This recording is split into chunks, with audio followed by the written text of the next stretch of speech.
É muito bom estarmos na casa de Deus, a casa de oração. Abra sua Bíblia em Atos no capítulo 17, o versículo 11. Atos capítulo 17, versículo 11. Hoje vamos continuar a nossa série, a parte 2, Fogo Amigo no Adventismo. Nós estamos de fato numa batalha muito grande e nós precisamos ter um preparo para essa batalha. Atos 17, verso 11 diz assim: Ora, estes de Bereia eram mais nobres que os de Tessalônica, pois receberam a palavra com toda a avidez, examinando as Escrituras todos os dias, para ver se as coisas eram de fato assim. É muito importante sermos como os bereanos, né? Todos já ouviram falar nos bereanos. E, de fato, nós precisamos ser como os bereanos.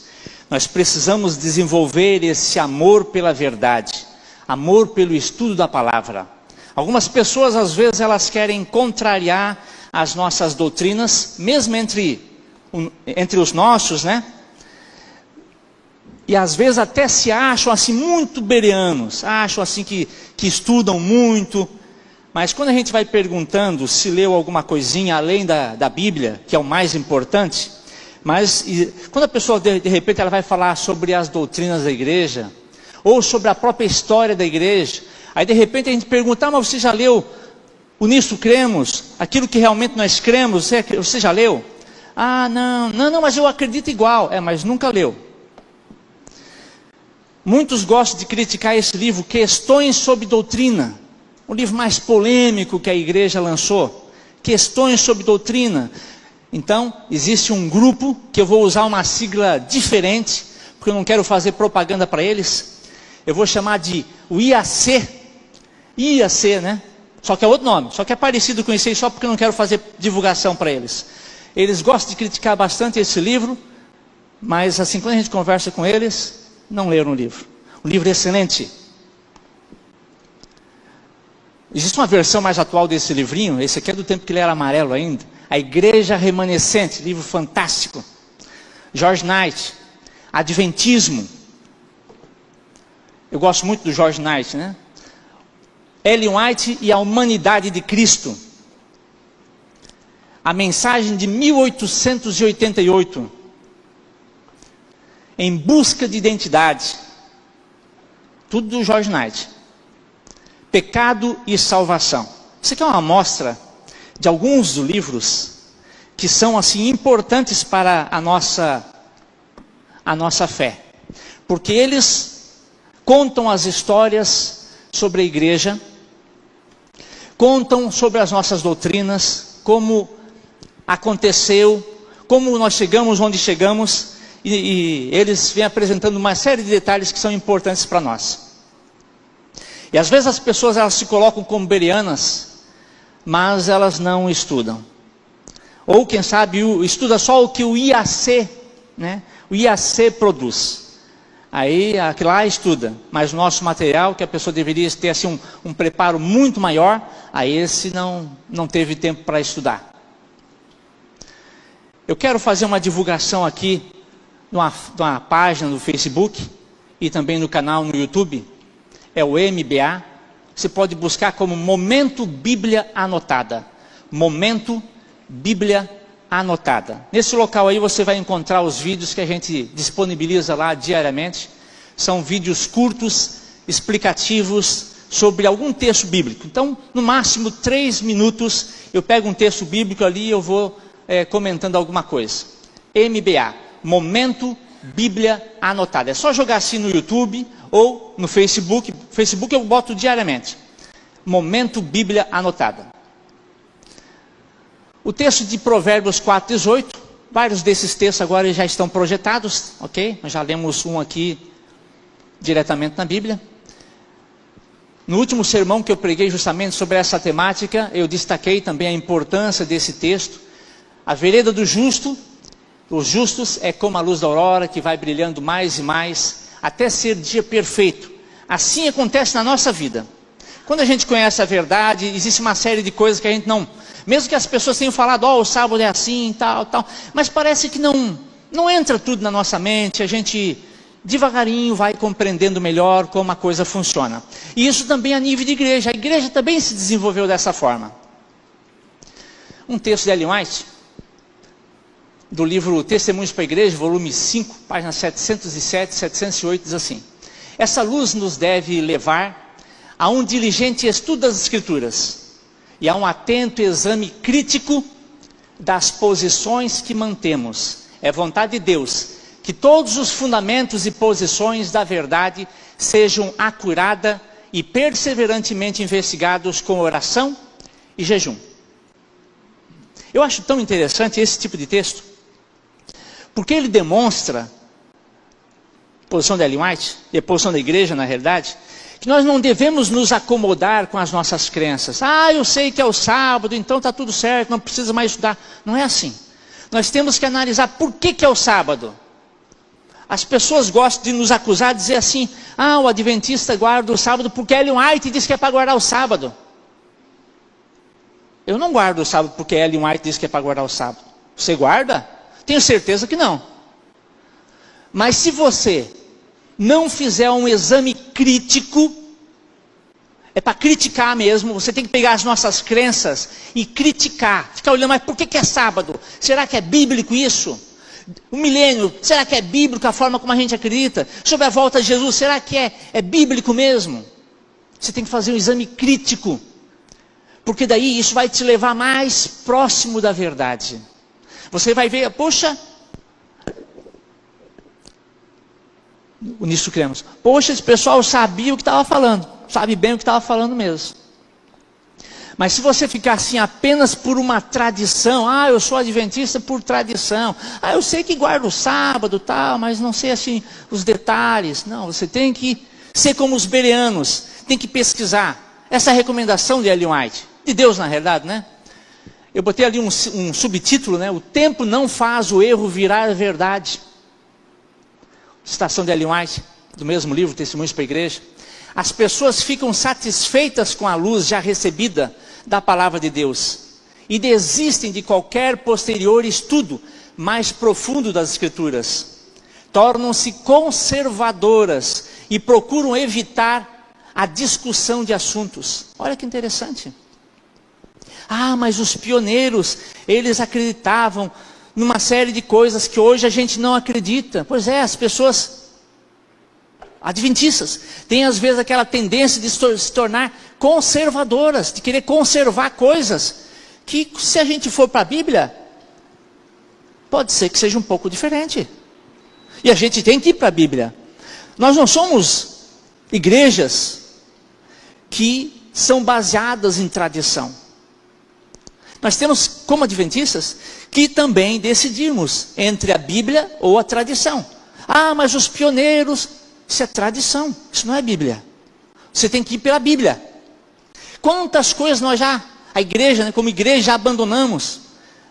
Teoria da porta fechada, uso de cigarro, bebida, café, e também a questão da humanidade de Cristo, a natureza humana de Cristo, a natureza pecaminosa de Cristo. Muitos pioneiros acreditavam nisso. Também foi abandonado. Aí alguns olham para trás e dizem, a igreja está apostatando porque está pensando diferente de alguns pioneiros. Olha, em todos esses aspectos aí, a igreja está pensando diferente hoje em dia. Não, nós não mantemos mais uma linha da porta fechada, que eles acreditavam que a porta da graça tinha fechado naquele período ali de 1844, que não precisava mais pregar o evangelho para ninguém, porque a porta da graça tinha fechado. Depois começaram a entender que não é bem assim, está aberta, né? O que Ellen White fala? Existem 1000 tentações disfarçadas, preparadas para os que têm a luz da verdade. E a única segurança para qualquer de nós está em não recebermos nenhuma nova doutrina, nenhuma interpretação nova das Escrituras. O texto continua. Antes de submetê-la à consideração dos irmãos de experiência, os anciãos, os pastores, a união, a divisão. Apresentem-na a eles com espírito humilde e pronto para aprender. Não é para ensinar, é para aprender. Ah, mas eu estou pensando diferente, eu acho que é assim. O que os irmãos acham? O que a igreja, o que os pastores acham? Prontos para aprender, humilde, não arrogância, fazendo fervorosa oração. Olha essa parte destacada em amarelo. Se eles, os irmãos de experiência, se eles não virem luz nisso, o que eu tenho que fazer? Atendam ao seu juízo, atendam ao seu julgamento. Se a gente levar, vamos supor que você sinta assim, iluminado por Deus em relação a alguma verdade. Pode ser verdade mesmo. Lembra que eu falei no último sermão sobre a questão do porco? Aquele irmão lá estava certo. Só que Ellen White disse, não, calma irmão, não é assim que Deus conduz. Não é assim. Mas se for, Deus vai conduzindo e nós vamos chegar lá. Assim como a igreja desenvolveu esse aspecto em relação à luz ali sobre a alimentação. Se eles não virem luz nisso, atendam ao seu juízo. Quer dizer, se eles disserem assim, não irmão, isso não é relevante. Pode deixar isso para lá. Atendam o seu juízo. Agora, se você for com arrogância, você dizer o quê? Não, isso é verdade. Vocês estão apostatando, porque se vocês não aceitarem o que eu estou falando, é porque a igreja está em apostasia, a igreja decaiu, a igreja é Babilônia. Aí vai longe, aí a pessoa perdeu a fé que Deus esteja conduzindo o seu povo. E não está seguindo a recomendação de Ellen White. As mesmas pessoas que dizem assim, acreditamos em Ellen White, seguimos Ellen White. Então siga aí, ó. Ela está dizendo, leve lá para os irmãos de experiência. Se eles entenderem que isso aí não tem relevância nesse momento, atendam ao seu juízo. Porque na multidão de conselheiros há segurança. O que é um credo? Um credo é aquele conjunto de crenças que um grupo religioso ele tem. A igreja adventista, ela só tem um credo. É a Bíblia Sagrada. Esse é o nosso credo. Nós não temos a tradição como um credo, nós não temos os pioneiros como um credo, nós não temos nem mesmo Ellen White como um credo. Nós temos a Bíblia como um credo. E eu digo isso com conhecimento de causa. Todos os livros de Ellen White em português eu já li todos eles. Mais de uma vez, vários deles. Amo de paixão a mensagem de Ellen White. Mas ela não é o nosso credo. Não existe nenhuma doutrina no Nisso Cremos, que seja baseado em Ellen White.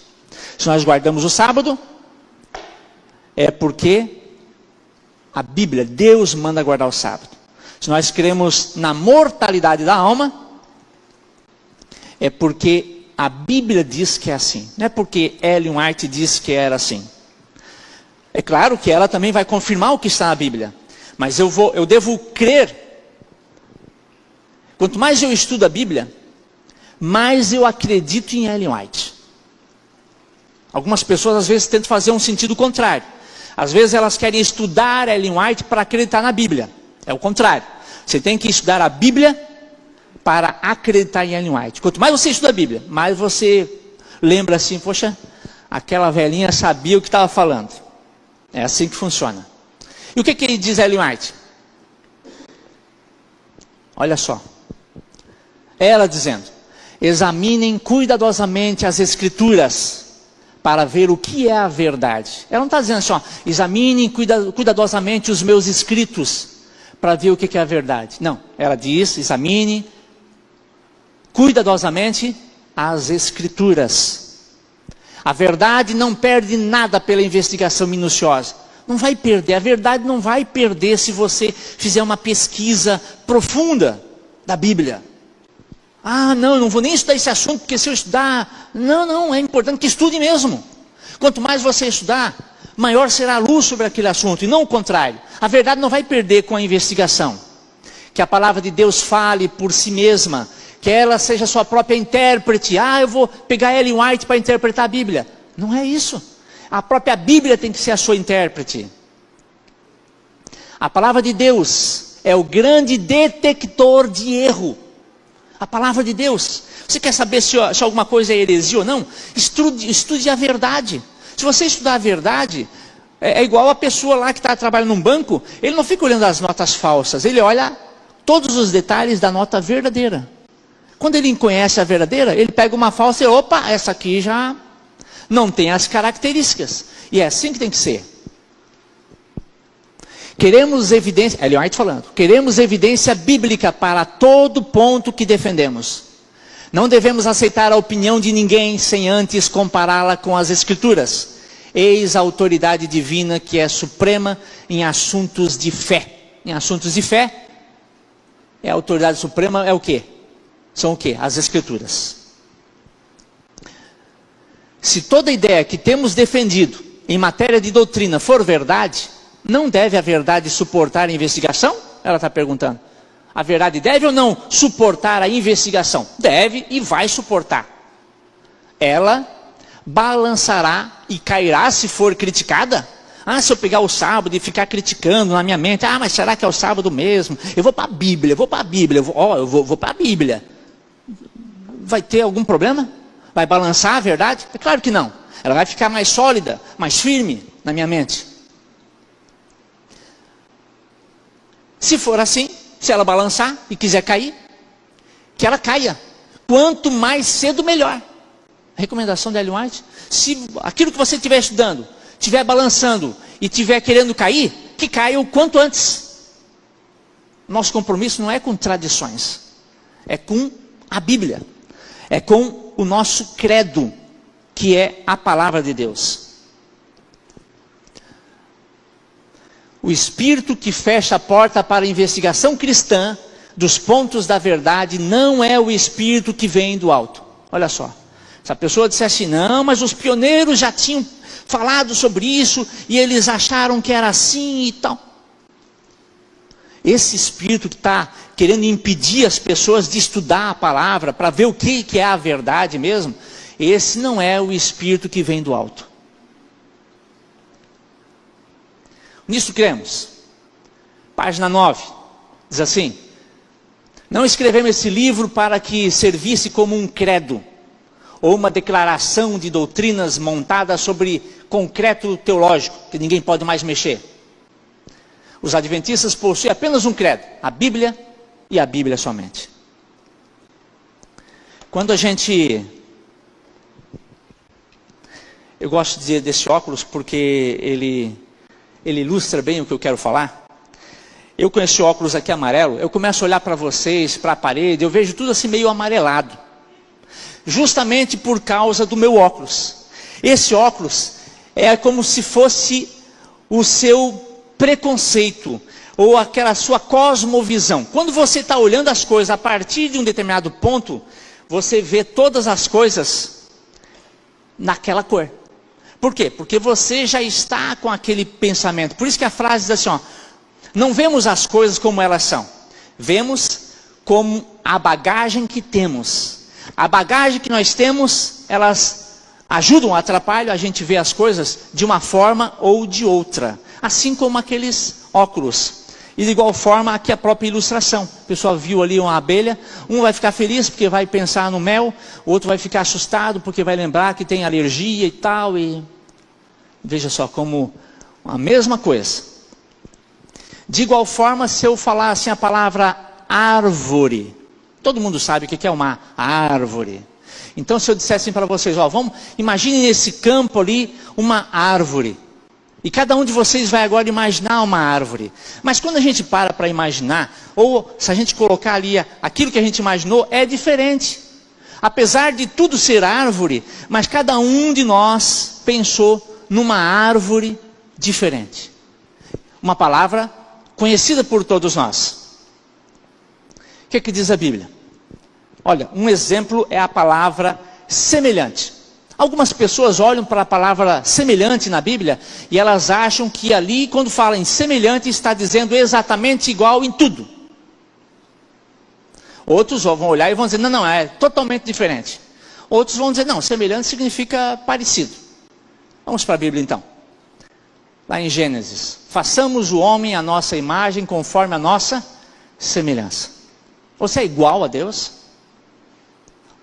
Semelhança não é igualdade dessa forma. O reino dos céus é semelhante a um grão de mostarda. É igual? Não, é parecido. Tem um mesmo princípio, uma mesma lógica.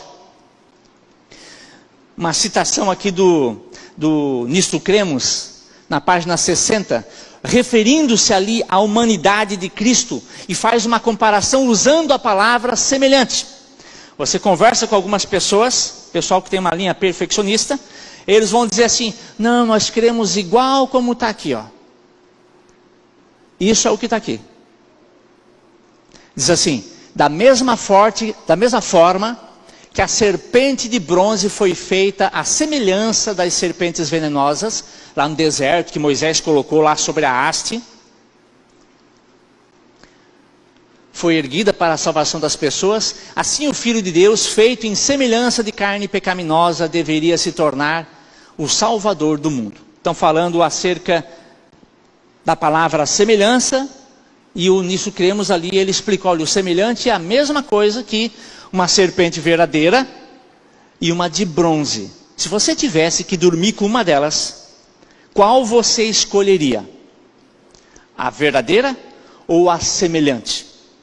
Eu escolheria a semelhante, ficaria bem agarradinho com ela. Porque essa não ia me matar. Porque ela é só semelhante, ela não é igual. Se fosse igual, seria um problema sério. O que diz a Bíblia? Nós temos vários textos que utilizam o termo, né, semelhante. Hebreus, Filipenses, Romanos, esse aqui eu quero destacar um pouquinho mais. Romanos 8,3 diz: porquanto que for impossível a lei, no que estava enferma pela carne, Deus enviando o seu próprio Filho em semelhança de carne pecaminosa. Em semelhança de carne pecaminosa. Eu destaquei a palavra semelhança, porque embaixo eu coloquei a mesma frase, esse pedacinho ali, sem a palavra semelhança. Alguns leem essa parte de cima e eles entendem que onde está escrito semelhança, está escrito, para eles, quando eles estão olhando o texto bíblico, para eles está escrito igualdade. Igualdade. Mas se fosse, não precisava ter a palavra semelhança, era só deixar sem a palavra semelhança. Deus enviando o seu próprio Filho em semelhança de carne pecaminosa. Poderia estar assim, se fosse o sentido de igual. Deus enviando o seu próprio Filho em carne pecaminosa. Pronto. Estava resolvido o problema. Não precisava acrescentar a palavra semelhança. Quando acrescenta a palavra semelhança, é justamente para mostrar que não é igual. Escolha, faça a sua escolha aí. Mais um detalhe que é importante a gente entender. E eu peguei aqui o Evangelho de Lucas como exemplo.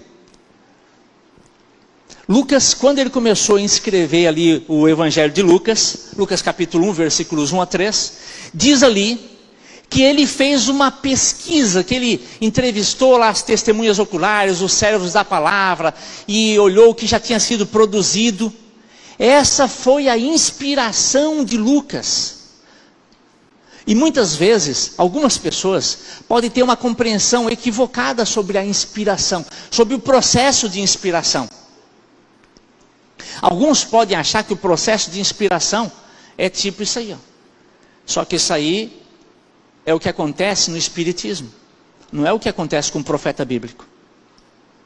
Alguns acreditam semelhante a isso aí, Acha que Deus está ditando, a pessoa talvez até feche os olhos ali e fique escrevendo ali. Ou mesmo que fique com os olhos abertos, fique escrevendo tudo, como se Deus estivesse ditando a Bíblia. A Bíblia não foi ditada. Deus mostrou uma revelação para o profeta, por exemplo. Depois ele vai lá, escreve com as suas palavras, com o seu vocabulário, aquilo que ele viu. Não é nesse formato. Esse formato é um formato espírita, não é um formato bíblico.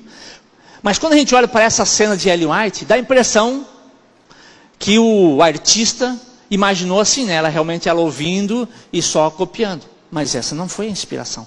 A inspiração é mais semelhante a isso aqui, O profeta escrevendo, pesquisando e buscando. E isso é a inspiração, o processo de inspiração. E é o que Ellen White diz que teve. Ela falou aqui, esforcei-me por selecionar e agrupar fatos da história da igreja. Ela se esforçou, pegou livros de história e foi pesquisando para montar o Grande Conflito, por exemplo. Isso é o processo de inspiração. Mas eu achava que inspiração era botar a mão nos olhos ali. Esse é o sistema espírita, não é o sistema bíblico. Acham-se, contudo, essas palavras, expressas em palavras de homens. Outro texto de Ellen White, no Grande Conflito. Em alguns casos em que algum historiador, ela explicando, agrupou os fatos de tal modo a proporcionar, em síntese, quer dizer, um resumão ali, mais bem escritinho, uma visão abrangente do assunto, resumiu convenientemente os pormenores, suas palavras foram citadas textualmente. Por isso que, inclusive, a Ellen White é acusada de plágio, por copiar textos de outros autores. Ela fazia o que a gente chama de empréstimos literários. Ela não estava querendo dizer que ela que teve a ideia de... Não, ela está explicando. Eu peguei autores, peguei historiadores e tal, e fui copiando lá. E isso é importante a gente saber. Aqui os dois exemplos. Um parece que está recebendo uma revelação, assim, e já está escrevendo direto. O outro está pesquisando. O pesquisando é o formato bíblico. Um pouquinho diferente desse aqui, que esse aqui já dá uma impressão justamente, esse aqui está mais correto. É ele pesquisando ali, ele tentando lembrar a revelação que teve, o Espírito Santo agindo nele, a inspiração se processa assim. Aqui é o William White, filho de Ellen White, quando ele escreveu lá para Leroy Fromm, ele falou assim, falando sobre a mãe, Ela tomou a posição de que coisas escritas por homens piedosos, contendo exposições das Escrituras e apresentando verdades bíblicas, também deveriam ser incluídas em nossa leitura. Ele falando sobre a mãe e dizendo, ela disse que é importante a gente pegar outros autores, pessoas fiéis e corretas e tal. E quando a gente olha para a biblioteca de Ellen White, a gente consegue perceber uma série de livros de outros autores, e muitos deles, ela falava coisas semelhantes, ou até aproveitava, fazia esses empréstimos literários. Por que eu estou falando isso? Justamente pela temática que nós estamos apresentando. Henry Melville, um ministro anglicano, era um dos escritores favoritos de Ellen White. Teve vários livros que ele escreveu, e muitos dos assuntos que Ellen White falava, ela falava em harmonia com esse autor. Um desses aspectos é um livro de sermão de Henry. Henry, inclusive, é um nome de um dos filhos, Quem sabe até foi inspirado nesse autor, nesse pastor, Que é A Humilhação do Homem Jesus Cristo. O título do sermão, um livro de sermão, um sermonário. E nesse sermonário apresenta lá como era Adão antes de pecar, como era Adão depois de pecar. O pecado ali, a queda, é um lapso. Antes de pecar, a gente chama isso pré-lapsariano. Antes de pecar, Adão, ele não tinha fraquezas inocentes. Ele não sentia fome, dor, fragilidade, tristeza, morte. Antes de pecar, ele não sentia nada disso. E muito menos propensões pecaminosas. Ele não tinha essa tendência para pecar. Mas depois do pecado, depois da queda, pós-lapsariano, pré-lapsariano não tinha nada disso. Pós-lapsariano tinha tudo isso aqui. Aí o ser humano tem fraquezas inocentes, fome, dor, fragilidade, tristeza, morte, e também tinha as propensões pecaminosas, a tendência para pecar. Porém, quando Jesus nasceu, ele tinha aspectos pré-lapsarianos e aspectos pós-lapsarianos. Jesus era pós-lapsariano, no item 1, fraquezas inocentes. Jesus sentia fome, sentia dor. Jesus não tinha a altura de Adão. Ele sofreu todo o decaimento da genética. Ele tinha a altura das pessoas normais naquele tempo. Ele não tinha a altura de Adão. Ele não tinha a mente de Adão. Mais frágil, sentia tristeza, a morte, passou pela morte inclusive. Jesus tinha as fraquezas inocentes. Mas Ellen White diz que Jesus não tinha, era pré-lapsariano no item 2. As propensões pecaminosas, essa tendência para pecar, Jesus não tinha. Então Jesus tinha as fraquezas inocentes, mas não tinha as propensões pecaminosas. E Ellen White fala sobre isso. Esse é um texto, por exemplo. Não é correto dizer, como fazem muitos escritores, que Cristo era semelhante a todas as crianças. Não é correto. Por quê? Porque não era semelhante. A inclinação dele, a tendência dele para o que era correto, era uma constante satisfação para os seus pais. Ninguém olhando para o seu semblante infantil podia dizer que Cristo era exatamente igual às outras crianças, porque não era. Era diferente. Ele tinha uma tendência para as coisas boas. Enquanto que quando a gente tem, todo mundo que é pai sabe, né? As crianças naturalmente elas vão se esconder, fazer a coisa errada. Uma tendência para o mal. Jesus não tinha isso. Ele não tinha esse aspecto. Por isso que depois, quando Ellen White escreve uma carta ao pastor Baker, ela diz assim: seja extremamente cuidadoso ao tratar sobre a natureza humana de Cristo. Não o apresente perante as pessoas como um homem com propensões para o pecado. Essa tendência pecaminosa. Ele é o segundo Adão. O primeiro Adão foi criado puro e impecável, sem nenhuma mancha de pecado sobre si. Ele era a imagem de Deus. Por causa do pecado, sua posteridade nasceu com propensões inerentes à desobediência. Todos nós, né? Mas Jesus Cristo era o unigênito de Deus. Tomou sobre si a natureza humana e foi tentado em todos os pontos, como a natureza humana é tentada. Podia ter pecado, podia ter caído, mas nem por um momento houve nele propensão para o mal. Voltando à questão, lá do sermão do pastor Henry Melville, a humilhação do homem Jesus Cristo. Então, depois do pecado, antes do pecado, Adão não tinha nenhum desses itens. Nem fraqueza inocente, nem propensão pecaminosa. Depois do pecado, todo ser humano tem as fraquezas inocentes e a propensão pecaminosa. Menos Jesus, que Lucas diz, o ente santo. Jesus tinha, o item 1, ele era pós-lapsariano. Ele tinha as fraquezas inocentes, sentia fome, dor, tristeza, morte, etc. O item 2 não. Aí ele era pré-lapsariano. Lapso, a queda, pré, antes. Pós, depois. Então, o item 1 Jesus tinha, o item 2 não. Não tinha tendência pecaminosa. Olha esse texto. Esse texto é um texto que a gente pode chamar ele como sendo uma chave hermenêutica. Uma chave que ajuda a gente a interpretar o que Deus apresenta. Olha só que texto fantástico. Mensagens Escolhidas. Volume 1, página 344. Os cultos, as orações, o louvor e a penitente confissão dos pecados sobem dos crentes fiéis, como incenso ao santuário celestial. Mas ao passar através dos corruptos canais da humanidade, que é o nosso corpo, ficam tão maculados que, a menos que sejam purificados por sangue, jamais podem ser de valor perante Deus. Olha que texto fantástico. Está falando de pessoas fiéis, crentes fiéis que forem obedientes a Deus, que guardarem dentro do possível ali perfeitamente a lei de Deus. Essa obediência perfeita que eles podem ofertar para Deus, vai para Deus maculada, manchada, suja, trapo de imundiça. Olha que coisa. E precisa passar pelo sangue purificador de Cristo para poder ser aceito por Deus. Por mais perfeito que você ache que seja, todas as suas boas obras passou por você, você é um canal corrupto da humanidade. Toda a sua obediência. É como aquela criança pequena que vai lá pegar uma florzinha e até levar na mãe lá, já levou ela toda amassada. Assim é a nossa obediência quando a gente leva para Deus. Tudo já vai estar maculado.